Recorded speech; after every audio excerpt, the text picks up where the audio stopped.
여러분, 지난주에 우리는 솔로몬의 이야기를 들었습니다. 사람 막대기와 인생 채찍으로 하나님이 사인을 주셨는데 솔로몬이 이 사인판을 안 읽어요. 아버지가 그렇게까지 언약을 얘기했는데 안 읽는 거예요. 결국 그는 비참하게 망합니다. 그가 조금이라도 한번 들쳐만 받더라면, 아니 자기가 모르면은 아는 사람에게 물어만 받더라도 그는 그러지 못할 텐데, 인생의 자존심이 뭔지 그는 끝까지 묻지 않습니다. 그리고 끝까지 죽어요. 결국 참 비참한 마지막을 경험하게 되죠. 자, 그런 가운데 우리는 지난 한 주 동안에 솔로몬의 아들이 올라오는, 그러니까 솔로몬의 아들이 르호보암이, 이름이 좀 비슷하죠. 그리고 북이스라엘을 세운 사람이 누구냐면 여로보암이에요. 그러니까 솔로몬의 아들은 다 같이요, 르호보암. 좀 비슷해요. 이 보암이란 말이 또 같은 말이 백성이란 말인데 르호보암, 여로보암이란 말이에요. 자, 그런데 이 르호보암은 정통성이 있는데, 그래서 왕의 자리가 주어졌는데도 불구하고 또 하나님의 음성을 안 들어요. 그래서 기회를 놓쳐버립니다. 너무 안타까워요. 그리고 지난 목요일부터 등장한 사람이 바로 여로보암입니다. 이 여로보암도 어땠을까요? 여로보암도 안 들어요. 참 너무너무 안타깝죠. 그래서 열왕기서의 주제가 뭐냐 하면, 우리가 왜 망하게 되었는가, 포로가 된 다음에 비로소 돌아본 게 열왕기, 왕들의 이야기란 말이죠. 자, 이런 의미에서 오늘 말씀이 여러분에게 직접적으로 다가오지 않아도 저는 예방주사가 필요하다고 생각해요. 왜 예방주사 맞죠? 예방주사는 앞으로 올 거를 미리 알고 조심하자는 거예요. 자, 이런 의미로 한번 말씀을 한번 본다면은, 오늘 첫 번째 그 여로보암이 어떻게 타락했는가, 마지막에 대한 말씀이 여러분 마지막 절에 읽었는데요, 33절이에요. 같이 한번 읽어볼게요. 33절 시작. 여로보암이 이 일 후에도 그의 악한 길에서 떠나 돌이키지 아니하고. 자, 그러면 우리가 이 말씀을 묵상하면 먼저 뭐를 알아야 되죠? 이 일이 뭐냔 말이에요. 이 일이 뭐가 일어났길래 여로보암은 이 일 후에도, 그러니까 그 전에도 계속 보여줬는데 아주 상징적으로 보여준 거예요. 큰 일이 있었던 거예요. 근데 이 일 후에도 그의 악한 길에서 떠나지도 돌이키지도 아니하고, 그 뒤에 보면 다시라는 말이 있어요. 다시 원위치가 된 거예요. 자, 도대체 어떤 일이 일어났길래 이 일 후에도 여로보암은 악한 길을 떠나지도 돌이키지도 않고 비참한 최후를 맞이했을까? 여로보암은 사실이요, 솔로몬의 충직한 신하였습니다. 그가 얼마나 성 쌓기에 성실했는지 그는 성 쌓는 감독으로 삼았어요. 오늘날로 말하면 노동부 장관으로 여길 정도였어요. 그런데 솔로몬이 타락하자 하나님이 솔로몬의 사람 막대기로 쓴 게 여로보암이었습니다. 솔로몬도 깨닫지 못하고, 또 하나님이 여로보암에게 네가 솔로몬의 사람 막대기로 내가 너를 쓰지만, 너가 만약에 다윗과 같이 하고 내 말씀을 청종하고 백성을 섬기면은 내가 너를 들어 쓰겠다고까지 언약을 했어요. 그런데 이 언약을 듣고도 여로보암은 하나님을 떠납니다. 하나님께서 하나님의 사람을 보내요. 왜? 여로보암을 깨우치기 위해서 다시 기회를 주는 거예요. 네, 나단이 있었을 때 다윗이 깨우침을 받잖아요. 돌아오잖아요. 그러니까 이 아이야를 통해서 혹은 하나님의 사람을 통해서 여로보암께도 주는데 여로보암은 듣지를 못하는 거예요. 이 남유다에서 온 하나님의 사람이라는 선지자가 베델로 보내져서 베델 산당에서 분향하고 있는 여로보암을 향해서 소리를 지릅니다. 여러분이 아시던 제단아, 제단아, 이건 사실 여로보암을 가리키는 거예요. 망령된 제단을 향해서 제단아, 제단아, 이 제단이 무너진다, 네가 주인이구나, 여로보암의 이름을 불러요. 그런데 여로보암은 사인을 듣지를 못해요. 적용해 보겠습니다. 하나님께서 내게 주시는 사인이 있어요. 여러분, 소방 점검을 잘하는 건물은요, 작은 것 있을 때 딱딱 잡습니다. 우리 성수대교, 삼풍백화점 다 속였잖아요. 관리하는 거 돈 주고 다 속였잖아요. 그 결과 비참한 일을 경험했습니다. 인생도 마찬가지입니다. 지혜로운 자는 작은 금이 갈 때 알아야 됩니다. 아, 이게 내 인생의 어려움이 될 수 있겠구나, 이런 것을 깨닫는 거죠. 그런데 이 여로보암은 깨닫지 못해요. 자, 그런데 안타깝게도 이 사건이 어디로 이어지냐면은, 하나님의 말씀을 가진 이 하나님의 사람, 말씀을 전한 하나님의 사람이 늙은 선지자가 등장해요. 이 사람에 의해서 죽임을 당하는 일이 일어나요. 그게 13장 11절이에요. 자, 한번 볼게요. 같이 한번 읽어볼게요. 시작. 베델에 한 늙은 선지자가 살더니 베델은 거짓 산당이 있는 데인데 거기에 당연히 진짜 거짓 선지자들. 근데 이 사람이 선지자는 선지자예요. 근데 늙다라는 단어를 주목하셔야 돼요. 이 늙다라는 건 그냥 단지 나이가 많다라고 하는 그게 아니에요. 그러면 늙은 선지자라는 거 잘못 생각하면 나이가 들었으면 잘못된 건가? 이런 개념이잖아요.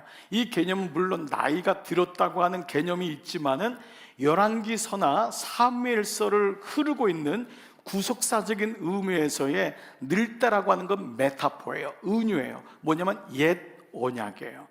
옛 언약. 예를 들면 사무엘서에서 하나님이 엘리 제사장을 이제 놔두고 뒤로 하고 사무엘을 통해서 다윗 시대를 열어요. 다윗의 새 시대를 열어요. 그때 엘리는 늙었고 이 말을 씁니다. 그러니까 엘리의 옛 언약 시대가 이제는 끝나고 새 언약인 다윗의 시대가 시작되었다라고 하는 개념이 메타포적으로 나와 있다는 거죠. 그러니까 하나님의 사람이란 단어는 자연스레 젊은 선지자요 새 언약이라는 것을 구속사적으로 어렴풋이 이해를 하고 들어가는 거예요. 자, 보십시오. 그런데 어제 말씀에 그렇게 거짓 재단에서 하나님의 말씀을 전했고 무엇보다 다윗의 집에 요시아라는 이름의 아들이 나을 거다, 왕이 나올 거다라고 예언했던 이 젊은 선지자 하나님의 사람이 자기 길로 돌아가는데 옛 언약이라고 상징되는 늙은 선지자가 이를 꼬여서 죽음으로 끌고 갑니다. 자, 그 말씀이 18절이에요. 다시 한번 같이 읽을게요. 시작. 그가 그 사람에게 이르되 나도 그대와 같은 선지자라. 천사가 여호와의 말씀으로 내게 이르기를 그를 내 집으로 데리고 돌아가서 그에게 떡을 먹이고 물을 마시게 하라 하였느니라 하니 이는 그 사람을 속임이라. 그러니까 선지자인데 거짓 선지자였고 이 사람은 말씀드리는 메타포적으로 하면 옛 언약인데 이 사람이 새 언약을 핍박하고 죽이는 사건이 일어나요. 물론 이 말씀은 말씀을 가진 자가 세상에서 말씀을 유지한다는 게 얼마나 힘든지에 대한 말씀이기도 해요. 여러분이 말씀을 가지고 있을 때 말씀을 빼앗고 여러분을 핍박하고 죽이는 자까지도 있을 수 있다는 거예요. 그러나 이 말씀의 또 다른 의미는 뭐냐면 말씀을 가진 자는 필히 말씀을 갖지 않은 거짓 세상에 의해서 핍박을 받는다라는 거예요. 여러분 예수님의 팔복을 보면은 의에 줄인 자, 그 자는 핍박을 받을 것이요. 하나님의 의를 사모하는 자는 핍박을 받는다. 그 말씀 뭐냐면 하나님 말씀을 가지고 믿음으로 살려고 하면 여러분이 어떤 면으로든지 어려움이 있다고요. 내가 왜 어려움이 없냐? 말씀이 사라지거나 말씀을 갖지 않아서 그래요. 자, 바로 이런 일들이 있었어요. 이런 일들을 눈앞에서 여로보암 앞에 있었던 거예요. 그런데 여로보암은 어떡하죠? 이렇게 분명했는데도 불구하고 33절 다시 한번 봐보세요. 여로보암이 이 일 후에도 제단에서 제단이 갈라졌어요. 그리고 그 손가락질하면서 여로보암이 저 놈을 잡아라 하나님의 사람을 향해서 그랬는데 손이 마비됐어요. 근데 손이 마비된 것을 여로보암이 하나님의 은혜로 그 하나님의 사람이 고쳐줬어요. 그런데도 불구하고 여로보암은 눈앞에 있는 것만 보는 거예요. 그래서 어떻게 하죠? 그가 이 일 후에도 그의 악한 길에서 떠나 돌이키지 아니하고 다시 일반 백성을 산당의 제사장으로 삼되 누구든지 자원하면은 그 사람의 산당의 제사장으로 삼았으므로. 자, 여기서 주는 중요한 메시지가 있습니다. 물론 우리가 여로보암일 수도 있고 여로보암처럼 그렇게 죄를 지을 수도 있어요. 그런데 여기서 두 가지 아주 중요한 메시지가 있어요. 망하지 않으려면 내가 심판을 받을 수도 있어요. 어려움을 당할 수도 있어요. 그러나 구원을 놓치지 않으려면 오늘 메시지를 가만히 봐보세요. 자, 다시 이 구절을 봐보세요. 자, 이 전에 있는 구절 여로보암이 이 일 후에도 그의 악한 길에서 두 단어예요. 첫 번째가 뭐죠? 떠나. 두 번째가 돌이키지. 이 두 단어예요. 이 단어는 두 단어예요. 완벽하게 두 단어예요. 자, 그러면 이 단어를 통해서 우리가 깨닫는 게 있어요. 여로보암처럼 죄를 지었더라도 더 이상 변명하거나 더 이상 두둔하거나 고집하지 말고 다 같이 한번 읽어볼게요. 시작. 일단 악한 길에서 떠나세요. 떠나야 돼요. 이런 마음속에 오늘 예배를 드리다가 조금 마음에 찜짓해요. 아닌 것 같아요. 힘들어요. 물론 어려운 결정에 떠나야 돼요. 일단 떠나야 돼요. 여러분, 집에 불이 났는데 누가 불이 냈는지를 자꾸 얘기할 필요 없어요. 일단 불이 막 붙었으면 떠나야 돼요. 그래야지 살아요. 근데 우리는 여기서 자기 다 고집이 있어요. 여러분, 이해돼요. 목사님, 저 외로웠어요. 저 두려웠어요. 힘들었기 때문에 그 사람이 필요했어요. 여러 가지 얘기는 될 수 있어요. 인생은 그래요. 그렇지만 그럼에도 불구하고 내가 예배자로 하나님 말씀을 들을 때, 그 말씀을 들을 때 이것이 하나님께서 기뻐하지 않는 것이라는 마음에 그 음성이 들리고 말씀이 들리면 일단 떠나야 돼요. 떠나야 돼요. 고통스러워요. 그렇지만 떠나야 돼요. 붙어 있으면 안 돼요. 떠나야 돼요. 두 번째, 떠난 후에는 다시 돌이키지 않으려면 다 같이 한번 읽어볼게요. 하나님께로 돌이키세요. 떠나 돌이키지 아니했다는 거예요. 떠났는데 친구 집에 가면 안 돼요. 떠났는데 길거리 돌아다니면 안 돼요. 떠난 다음에 길거리 돌아다니거나 친구 집에 가면 다시 원위치가 돼요. 떠난 다음에는 하나님께로 가야 돼요. 너무도 명확한 말씀이에요.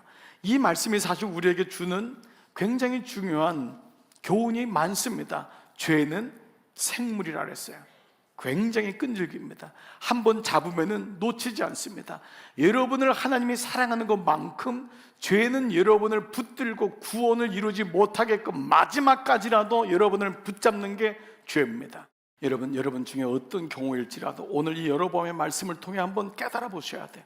적용해 보셔야 돼요. 내가 떠나지 못하는 것은 무엇인가? 그리고 떠났다면은 내가 하나님께로 돌아오지 못하는 것은 어떤 모습인가? 라는 것입니다. 여러분의 결심을 너무 신뢰하지 마세요. 이렇게 안 되면 정말 망한다는 것이 오늘 설교 제목이 이 일 후에도 떠나지도 돌이키지도 않으면 오늘 이 말씀은 이렇게 마무리가 돼요. 34절, 이 일이 여로보암 집에 죄가 돼요. 그 집이 땅 위에서 끊어져 멸망하게 되니라. 여로보암이 잘못한 것은 그것이 그 집의 죄가 돼요. 여러분, 내일 아침에 말씀 묵상이 너무도 비참한 여로보암의 마지막인데 아들 죽고 모든 씨가 말라버리고 그 아내까지도 동원되지만 소망이 없는 모습을 보게 될 거예요. 자, 여러분, 여기까지 여러분이 잘 오셨어요. 오늘 이 말씀까지만 해도 여러분에게 적용이 될 거예요. 그런데 여러분에게 좀 더 이 말씀 안으로 좀 인도해 드리고 싶어요. 성령의 감동으로 쓰여진 열왕기서가 막연히 우리의 죄를 지적하고 너 죄 지으면 안 돼, 죄 지으면 벌 받아라고 하는 인과응보식으로 끝난다면 이 말씀은 그냥 우리에게 역사서요, 교훈서일 거예요. 이 말씀이 우리에게 들어오는 이유는 이 말씀 안에 예수 그리스도의 그림자, 바로 복음이 있기 때문이에요. 그래서 이 모든 말씀에서는 우리가 예수 그리스도의 그림자를 캐치하고 그 말씀을 따라가는 것이 중요합니다. 복음이 들려야 되는 이유예요. 자, 이 하나님의 사람이 여로보암의 망령된 제단을 향해서 외쳤던 말씀에서부터 한번 시작해 볼게요. 여기서부터는 좀 들리는 분이 있겠지만 못 듣는 분도 한번 따라와 보세요. 자, 왕상 13장 2절, 하나님의 사람이 제단을 향하여 여호와의 말씀으로 외쳐 이르되 제단아 제단아 여호와께서 이같이 말씀하시기를 다 같이요, 다윗의 집에 요시아라 이름하는 아들을 낳으리니. 예수 그리스도가 이 땅에 오실 때 천사가 목자들을 향해서 다윗의 집에 아들이 낳으리니, 그 말씀의 본문이 사실 이 구약에서 계속 반복되는 말씀 중에 하나예요.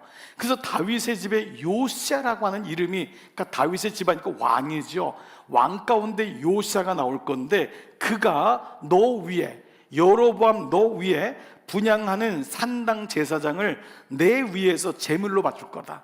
그러니까 너 위에서 그들을 제물로 바치고 또 사람의 뼈를 너 위에서 살을 거야, 불살을 거야 라고 예언한 거예요. 자, 그는 마치 예수님 전에 오셨던 세례 요한처럼 주님의 오심에 대해서 얘기하고 있어요. 근데 그가 누구냐면 바로 예수님의 그림자인 요시아예요. 요시아가 이 예언 이후에 300년 만에 등장합니다. 300년 전에 요시아라는 이름의 왕이 나올 거라고 얘기한 거예요. 근데 이 요시아가 왜 예수님의 그림자냐면 요시아가 했던 것이 예수님이 했던 것과 똑같아요. 크게 세 가지예요. 첫 번째, 요시아가 했던 건 뭐냐면 두루마리 성경을 발견해요. 이게 첫 번째입니다. 성경을 발견하는 거예요. 말씀을 발견하는 거예요. 예수님이 이 땅에 오시면서 뭐라 했죠? 내가 곧 말씀이라 그랬거든요. 말씀이 오신 거예요. 예수님 말씀으로 풀어줄 때 새 언약 때문에 율법에 있었던 옛 언약이, 그렇죠, 그래서 옛 포도주 거기서부터 새 것을 꺼내는 것처럼 그런 새로운 하나님의 사람의 일들이 일어나는 것이 바로 예수님의 말씀의 사역이거든요. 두 번째, 예수님이 했던 사역 가운데가 뭐냐면 바로 성전이 회복돼요. 요시아가 무너진 성전을 회복합니다. 그래서 예수님이 성전에서 장사치 하는 자들, 자기 권력을 이용하는 자들을 다 내치잖아요. 내 집은 기도하는 집이다, 말씀의 집이다. 이것이 바로 두 번째 요시아가 했던 것이 말씀을 회복하고 성전을 회복해요. 세 번째 했던 게 요시아가 가장 중요한 일인데 바로 잊혀졌던 유월절기를 세워요. 유월절기를 지켜게 돼요. 여러분, 유월절기가 뭐죠? 이스라엘 백성이 애굽에서 나올 때 그의 문설주와 인방에다가 어린 양의 피를 바른 집에는 죽음의 사자가 뛰어넘었던 거예요. 그래서 패스오버라고 한 거예요. 그래서 예수님을 가리켜서 유월절 어린 양으로 오셨다라는 말씀이 유월절에 있는 거예요. 이스라엘 백성이 이 유월절을 새카맣게 잊어버리고 있었던 거예요. 그래서 오늘 이것이 이 요시아라고 하는, 여호와께서 지지하신다, 여호와께서 고치신다라고 하는 요시아를 통해 이루어져요. 자, 그리고 이 늙은 선지자가 하나님의 사람을 속이고 그를 죽음으로 몰고 가죠. 그러나 이후에 그는 회개합니다. 그는 이 사람의 시신을 수습하고 자기 묘실에 모시고 심지어 아들들에게 자기의 뼈를 하나님의 사람의 뼈 곁에다가 두게 해달라고 하고 진심으로 슬퍼하고 울어요. 자, 그 구절이 29절인데 늙은 선지자가 하나님의 사람의 시체를 들어 나귀에 실어가지고 들어와 자기 성으로 들어가서 다 같이 읽을게요. 시작. 슬피 울며 장사하되 곧 그의 시체를 자기의 묘실에 두고 오호라 내 형제여 하며 그를 위하여 슬피 우니라. 이거는 가짜 울음이 아니에요. 진짜 애곡하고 애통했던 거예요. 그런데 그가 뭐라고 하냐? 32절, 그가 여호와의 말씀으로 베델에 있는 제단을 향하고 또 사마리아 성읍들에 있는 모든 산당을 향하여 외쳐 말한 것이 반드시 이룰 것이니라. 네, 반드시 이룰 것이니라. 이 말씀이 지금은 새 언약이 옛 언약에 의해서 죽임을 당하는 것 같지만 이 말씀이 필히 이루어질 거라는 말씀이에요. 근데 32절을 다시 한번 봐보세요. 베델에 있는 제단을 향하고, 베델은 우상 숭배가 있었던 곳이지만 그 밑에 나오는 또 사마리아 성읍들이 흥미로워요. 왜냐하면 여로보암 시대에는 사마리아라고 하는 도시가 없었어요. 근데 이건 뭐죠? 포로가 된 다음에 쓴 글이기 때문에 그 포로기 동안에 만들어진 게 사마리아예요. 북이스라엘이 돼가지고 하나님께 예배드리지 못하는 그 사마리아 이방 땅이 되었던 거예요.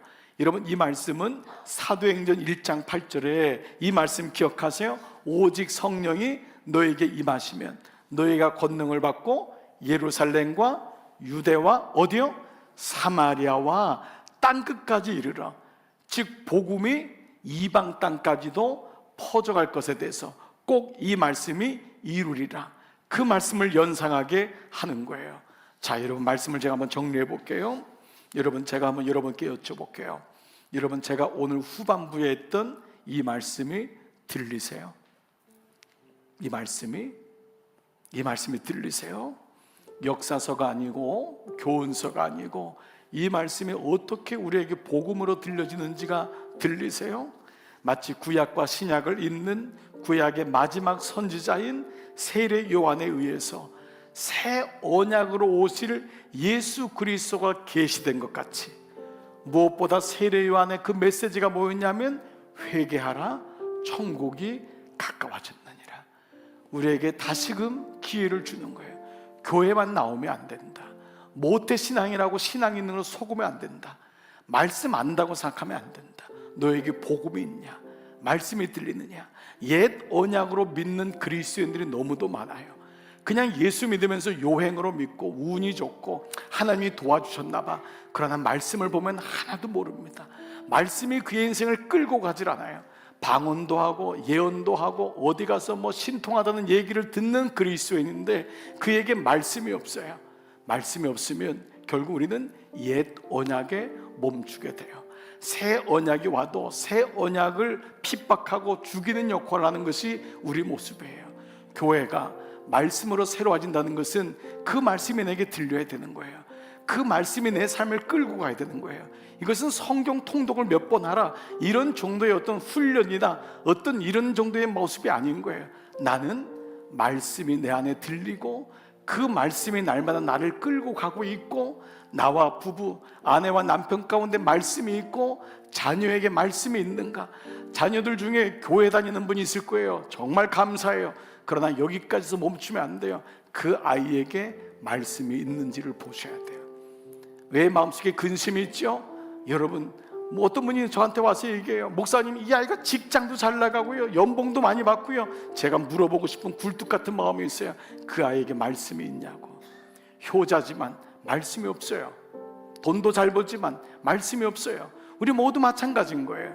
오늘 그래서 이 말씀은 우리에게 하나님의 사람들을 통해서 그 메시아를 요시아를 통해서 그 말씀이 이루어지고 예수 그리스도를 통해서 이 말씀이 우리에게 오는 믿음의 감격이 나는 날마다 있느냐라는 거예요. 말씀의 감격이, 복음의 감격이 날마다 있느냐라는 거예요. 하나님은 살아계시고 그 말씀은 1.1핵도 변하지 않고 그 말씀은 이루어져요. 실제로 300년 후에 지금의 말씀이 열왕기상 13장이 지금 여로보암에게 하신 말씀이에요. 열왕기 하 23장이 300년 후예요. 그때 요시아가 무덤에서 이 사람을 발견해요. 그 말씀 볼게요. 16절. 요시아가 몸을 돌이켜 산에 있는 무덤들을 보고, 베델에 가가지고 거짓 산당들을 보면서 무덤들을 봤더니 그 무덤이 바로 이 거짓 선자들의 무덤인 거예요. 거기서 여로보암에게 제사 지내고 여로보암이 뽑았던 거짓 제사장들, 그래서 그 군사들을 보내서 그 무덤에서 해골을 가져다가 그 제단 위에 불살라 그 제단을 더럽게 아니라 이 일을 하나님의 사람이 전하였더니 그 전한 여호와의 말씀대로 되었더라. 그 하나님의 말씀이 사람이 300년 전에 했던 것이 이루어진 것입니다. 오늘 설교 제목이 이 일 후에도 떠나지도 돌이키지도 아니하면, 여러분 먼저 여러분이 한번 받아보시기 바라요. 여러분 다 삶에는 중요한 결정을 해야 될 때가 있고 여러 가지 어려운 부분이 있습니다. 그러나 하나님이 기뻐하지 않는 것이라면 먼저 떠나고 여호와께로 돌아서는 것, 첫 번째 주는 메시지입니다. 그리고 두 번째, 구약의 말씀은 역사의 말씀만이 아니고 복음에 대한 말씀임을 기억하고, 이 복음이 오늘도 예수 그리스도를 통하여 하나님의 언약이 이루어지고 있구나, 이 복음을 붙잡는 것이 교회고, 이것을 그리스도인이 이 말씀을 붙잡는 자, 우리는 말씀이 필요한 자인 것입니다. 오늘 여러분에게 찬양을 할 때 함께 하고 싶은 찬양인데요, 이 찬양 가사가 정말 소중합니다. 첫 번째 찬양 가사가 이렇게 시작해요. 내 삶에 들어온 주님의 말씀이, 내 삶에 주의 말씀이 들어오니까 그것이 내게 빛이 되는 거예요. 세상의 어떤 요행도 어떤 것도 아니야. 주의 말씀이 들어오니까 내게 빛이 되고, 내 삶의 어두운 절망 가운데 그 말씀 때문에 내가 소망을 보게 되고, 내 삶에 들어온 주의 말씀이 나를 인도하고, 결국 내 삶의 막막한 문제 가운데 이 말씀 때문에 주님의 뜻의 선하심을 잊지 않는 거예요. 낭망하지 않는 거예요. 그래서 하나님이 내게 역사하기를, 그 말씀이 내게 살아있기를. 우리의 고백이 뭐예요? 주님, 제가 말씀을 듣겠나이다. 제가 주의 음성을 듣겠나이다. 말씀과 함께 가겠습니다. 여러분, 오늘 이 말씀의 은혜가 여러분과 함께 하시기를 축복합니다. 오늘 2부 예배 끝나고 한 가정을 만났는데 한 가정에 지난주에 장례를 치르고 저희 가정에 처음 왔어요. 이분들은 오랫동안 교회를 이전에 다녔는데 10년, 20년 만에 처음 나오셨어요. 근데 오늘 그 말씀 속에 하나님 말씀이 들립니다. 너무 놀라운 고백을 하는 거예요. 너무 오랫동안 떨어졌던 거예요. 하나님을 잃어버렸던 거예요. 근데 하나님 말씀이 들립니다. 주님 제게 말씀하시거든요. 오늘 이 은혜가 여러분 가운데도 동일하게 일어나기를 축복합니다.